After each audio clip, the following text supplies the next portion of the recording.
Todos, aqui quem fala é o Ricardo Souza, retomando a série dos fundamentos do marxismo, sobre as três fontes do marxismo. Já saiu o vídeo sobre dialética, já saiu o vídeo sobre a crítica da economia política. Vamos lançar o vídeo agora sobre o socialismo científico, a política revolucionária, a última fonte do marxismo, que advém dos socialistas utópicos franceses. Então Marx não inventou o socialismo, Marx e Engels não foram os primeiros socialistas, mas foram influentes, no seu período histórico e propuseram, a partir de uma base científica, a partir da dialética, a partir da crítica da economia política, uma teoria socialista da revolução. Dá um joinha, clica, se inscreve no canal para a gente seguir o nosso debate sobre o socialismo científico. Primeiro, por que os socialistas anteriores a Marx e Engels são considerados socialistas utópicos? Porque eles não previam o contexto da sociedade capitalista nem de que maneira se chegar numa eventual sociedade socialista.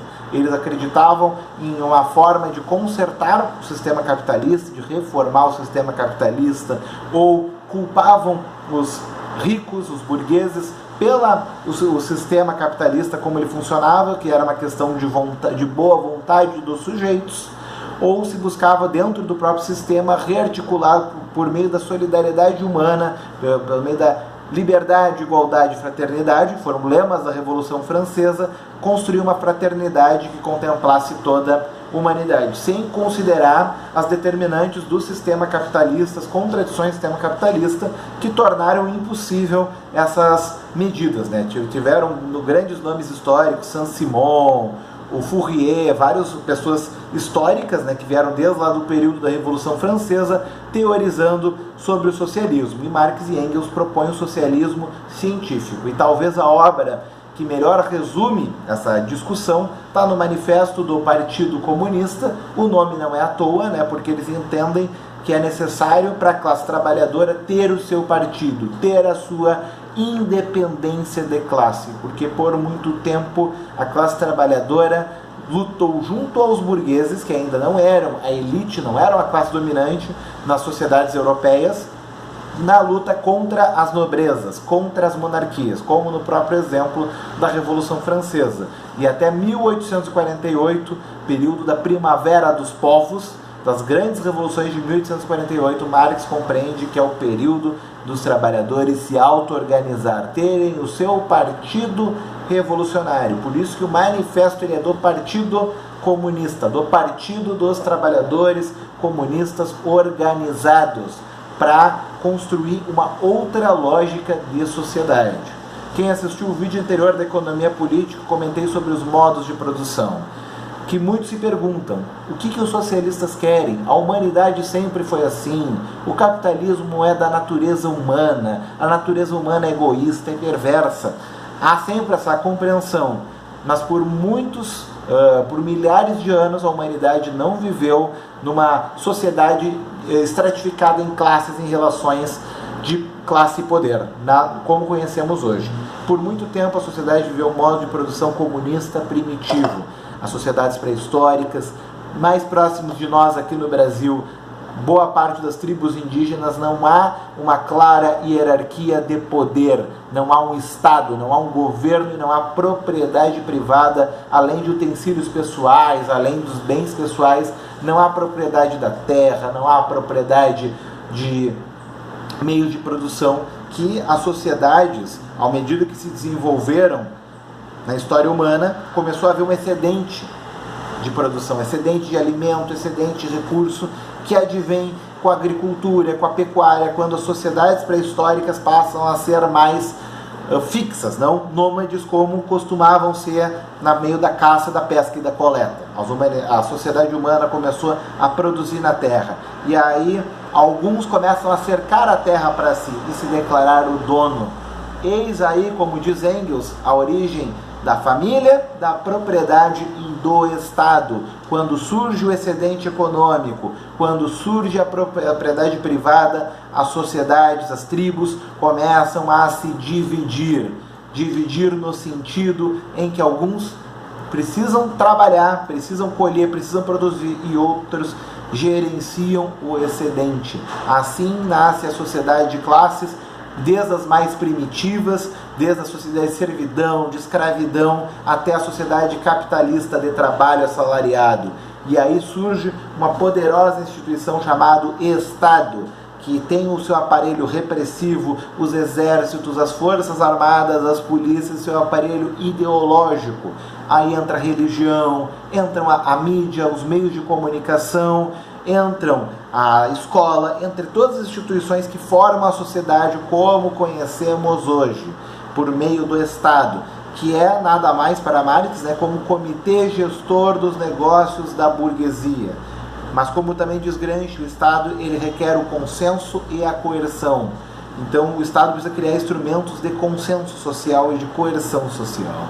E um instrumento de consenso fundamental é a ideia de que o Estado está pelo bem de todos, que pelo bem comum, que é muito trazida por Rousseau, né, que também foi um antecedente fundamental da crítica à propriedade privada. É um elemento que Marx também se apropria naquele período, um importante filósofo iluminista de um período anterior à consolidação do capitalismo. Na consolidação do capitalismo, Marx compreende que o Estado burguês precisa ser superado. Não tem como haver bem comum dentro da sociedade capitalista.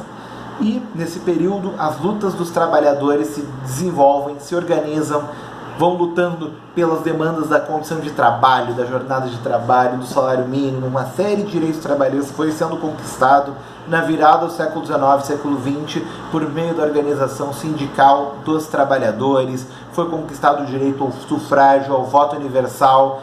Por isso é fundamental a organização dos partidos revolucionários, dos partidos socialistas, dos partidos comunistas, para enfrentar e ajudar a unificar as lutas dos povos em seus países e no mundo.